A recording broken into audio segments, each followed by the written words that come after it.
Shriram, welcome back to Veena Sridhar's kitchen. ಈಗ ನಮ್ಮ women's day offer ಒಂದು ಹೇಳ್ಬಿಡ್ತೀನಿ ನಿಮಗೆ.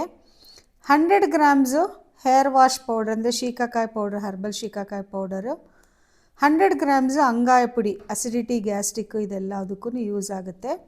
ದೆನ್ 100 ಗ್ರಾಮ್ಸು ಹೇರ್ ಪ್ಯಾಕ್ ಇದು, ಮತ್ತು ದೆನ್ 100 ಗ್ರಾಮ್ಸು ಪಾರಂಪರ್ಯಕ್ಕಿ ಗಂಜಿ ಪೌಡರು, 100 ಗ್ರಾಮ್ಸು ಆವರಿಕೆ ಟೀ ಪೌಡರ್, ಅಸಿಡಿಟಿ ಗ್ಯಾಸ್ಟ್ರಿಕ್ಕು ಇದಕ್ಕೆಲ್ಲ. ಆಮೇಲೆ ಬಾತ್ ಪೌಡ್ರ್ 100 ಗ್ರಾಮ್ಸು, ಮುಡವಾಟು ಕಾಳು soup 100 grams, then face pack 100 grams, ಎಲ್ಲದು 100 ಗ್ರಾಮ್ಸ್ ಇರುತ್ತೆ. ಇದಲ್ಲದೆ ಇದೆಲ್ಲ 9 ಥರ ಪೌಡ್ರುಗಳ್ನೂ ಒಂದು ಕಾಂಬೋ ಥರ ಕೊಡ್ತೀವಿ. 1199 ರುಪೀಸ್ ಆಗುತ್ತೆ. ಇದಲ್ಲದೆ ಇದರಲ್ಲಿ 1/4 ಲೀಟ್ರ್ ಆಯಿಲ್ ಬಂದರೆ 1599 ರುಪೀಸ್ ಆಗುತ್ತೆ. ಈ ಮಾರ್ಚ್ 8ನೇ ತಾರೀಕು ತನಕ, ಸಂಡೇ ತನಕ, ಇನ್ನು 2 ದಿವಸ ಇರೋದು. ಯಾರು ಬೇಕೋ ಆಫರ್ ಇದನ್ನು ಯೂಸ್ ಮಾಡ್ಕೊಳ್ಳಿ. ಮಂಡೆಯಿಂದ ಈ ಕಾಂಬೋದು ಆಫರ್ ಇರೋದಿಲ್ಲ. ಸಂಡೇನೇ ಆರ್ಡ್ರ್ ಎಷ್ಟು ಬರುತ್ತೆ ಅಷ್ಟೇ ಲಾಸ್ಟ್. ಮಂಡೇ ಡಿಸ್ಪ್ಯಾಚ್ ಆಗೋದೆ ಲಾಸ್ಟ್ ಆಗುತ್ತೆ. ಇವಾಗ ಈ ಅಕ್ಕಿ ಗಂಜಿ ಪೌಡ್ರ್ ಹೇಗೆ ಯೂಸ್ ಮಾಡೋದು ನೋಡೋಣ ಬನ್ನಿ. ಪ್ರಾಡಕ್ಟ್ ಬ್ಲ್ಯಾಕ್ ರೈಸು ಮತ್ತು ಪಾರಂಪರ್ಯ ಅಕ್ಕಿಗಳ ಗಂಜಿ ಪುಡಿ.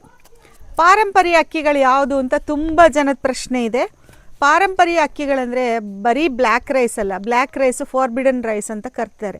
ಯಾಕೆ ಅಂದರೆ ಮುಂಚೆ ಎಲ್ಲ ರಾಜರೆಲ್ಲ ಯೂಸ್ ಮಾಡ್ತಾ ಇದ್ರಂತೆ. ಒಳ್ಳೆ ಶಕ್ತಿಶಾಲಿಯಾದ ಅಕ್ಕಿ. ನಾರ್ಮಲ್ ಜನಗಳು ಯೂಸ್ ಮಾಡಬಾರ್ದು ಅಂತ ಅಂದ್ಬಿಟ್ಟು ಅದೊಂದೊಂದು ಉಚ್ಚಾಟನೆ ಮಾಡಿಬಿಟ್ಟಿದ್ರಂತೆ ನಮ್ಮ ದೇಶದಿಂದ. ಚೈನೀಸ್ ಜಾಸ್ತಿ ಯೂಸ್ ಮಾಡ್ತಾ ಇದ್ರಂತೆ. ಇವಾಗ ಮತ್ತೆ ನಮ್ಮ ಇಂಡಿಯಾಗೆ ಬಂದು ಎಲ್ಲರೂ ಇವಾಗ ಜಾಸ್ತಿ ಯೂಸ್ ಮಾಡ್ತಾರೆ. ಎಸ್ಪೆಷಲಿ ತಮಿಳ್ನಾಡಲ್ಲಿ ಸ್ವಲ್ಪ ಚಾಲ್ತಿಯಲ್ಲಿ ಇರೋ ಒಂದು ಅಕ್ಕಿ ಇದು.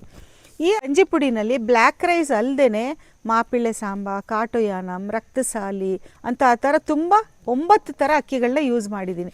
ಟೋಟಲ್ ಈ mixture of 10 types of traditional rices ಇದು. ನೀವು ಬೇಕಾದ್ರೆ ಗೂಗಲಲ್ಲಿ ಸರ್ಚ್ ಮಾಡ್ಬೋದು. ಒಂದೊಂದು ಅಕ್ಕಿಗಳು ಒಂದೊಂದು ಮೆಡಿಸಿನಲ್ ಪ್ರಾಪರ್ಟೀಸ್ ಇದೆ. ಇದ್ರ ಬಗ್ಗೆ ನಾನು ವಿಡಿಯೋ ಮಾಡಿದ್ದೀನಿ. ಇದು ಎಲ್ಲ ಸೇರಿ ಒಂದು ಗಂಜಿ ಪುಡಿ ಮಾಡಿದ್ದೀನಿ. ಏನು ಅಕ್ಕಿ ಗಂಜಿನಲ್ಲಿ ಅಷ್ಟೊಂದು ಇದಿರುತ್ತೆ ಅಂದರೆ ಹೌದು, ಡೆಫಿನೆಟ್ಟಾಗಿ ನಮಗೆ ಬೇರೆ ಧಾನ್ಯಗಳಲ್ಲಿ ಹೇಗೆ ಶಕ್ತಿ ಇರುತ್ತೋ ಅದಕ್ಕಿಂತ 2 ಪಟ್ಟು ಶಕ್ತಿ ಈ ಅಕ್ಕಿಗಳಲ್ಲಿ ಇದೆ. ಇದನ್ನು ಗಂಜಿ ಮಾಡ್ಕೊಂಡಾದರೂ ಕುಡಿಬೋದು, ದೋಸೆ ಮಾಡ್ಕೊಂಡಾದರೂ ತಿನ್ಬೋದು, ಹಾಗೂ ರೊಟ್ಟಿ ಬೇಕಾದರೂ ಮಾಡ್ಕೊಂಡು ವೆಜಿಟೇಬಲ್ಸ್ ಎಲ್ಲ ಹಾಕಿ ರೊಟ್ಟಿ ಬೇಕಾದರೂ ಮಾಡಿಕೊಂಡು ಕುಡಿಬೋದು. ಇದು ಏನು ತಿನ್ಬೋದು. ಇದು ಏನಂತ ಅಂದರೆ ಬೆಳಗ್ಗೆ ಹೊತ್ತು ಇದನ್ನು ಕುದಿಸ್ಬಿಟ್ಟು ಗಂಜಿ ಮಾಡಿಬಿಟ್ಟು ಫ್ಲ್ಯಾಕ್ಸ್ ಸೀಡ್ಸ್ ಎಲ್ಲ ಹಾಕ್ಕೊಂಡು ಫ್ರೆಶ್ ಆಗಿ ಗ್ರೈಂಡ್ ಮಾಡಿ ಫ್ಲ್ಯಾಕ್ಸ್ ಸೀಡ್ಸ್ ಹಾಕ್ಕೊಂಡು ಕುಡಿಬೋದು. ಇಲ್ಲದಾದರೆ ವೆಜಿಟೇಬಲ್ ಸೂಪ್ ಥರ ಮಾಡಿ ಇದಕ್ಕೆ 2 ಸ್ಪೂನ್ ಗಂಜಿ ಪೌಡ್ರ್ ಬೇಕಾದರೂ ಹಾಕ್ಕೊಂಡು ಕುಡಿಬೋದು. ಇಲ್ಲದಾದರೆ ಪನ್ನೀರ್ ಗ್ರೇಟ್ ಮಾಡಿ ಗಂಜಿಗೆ ಬೇಕಾದರೂ ತಿನ್ಬೋದು. ಒಂದು ದಪ್ಪ ಗಂಜಿ ಥರ ಮಾಡ್ಕೊಂಡು ಸ್ಪೂನಲ್ಲಿ ಬೇಕಾದ್ರೂ ತಿನ್ಬೋದು.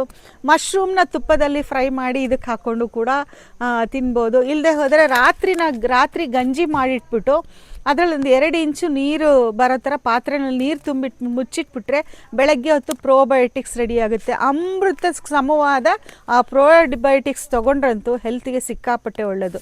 ಇದು ಮಲ್ಟಿಪರ್ಪಸ್ ಈ ಗಂಜಿ ಪೌಡ್ರು. ಯಾರು ಬೇಕಾದರೂ ತೊಗೊಳ್ಬೋದು. ವಯಸ್ಸಾದವರು, ಮಕ್ಕಳು, ಗರ್ಭಿಣಿಯರು, ಹೆಂಗಸರು, ಗಂಡಸರು ಎಲ್ಲರೂ ಈ ಗಂಜಿ ಪುಡಿ ಯೂಸ್ ಮಾಡ್ಬೋದು. ಭಾಳ ಒಳ್ಳೊಳ್ಳೆ ಫೀಡ್ಬ್ಯಾಕ್ ಬರ್ತಾಯಿದೆ. ನಾನೇ ವೆಯ್ಟ್ ರಿಡ್ಯೂಸ್ ಆಗಿದ್ದೀನಿ ಇದು ತೊಗೊಂಡು. ಸುಮಾರು ಒಂದು 8 kg ಕಮ್ಮಿ ಆಗಿದ್ದೀನಿ ನಾನು ಇದು ಗಂಜಿ ಪುಡಿ ಯೂಸ್ ಮಾಡಿ ಜಾಸ್ತಿ. ಇದನ್ನು ನೀವು ಬ್ರೇಕ್ಫಾಸ್ಟ್ ಬದಲು ಬೇಕಾದರೂ ತೊಗೊಳ್ಬೋದು, ಇಲ್ಲ ಡಿನ್ನರ್ ಬದಲು ಬೇಕಾದರೂ ತೊಗೊಳ್ಬೋದು ಇದನ್ನು.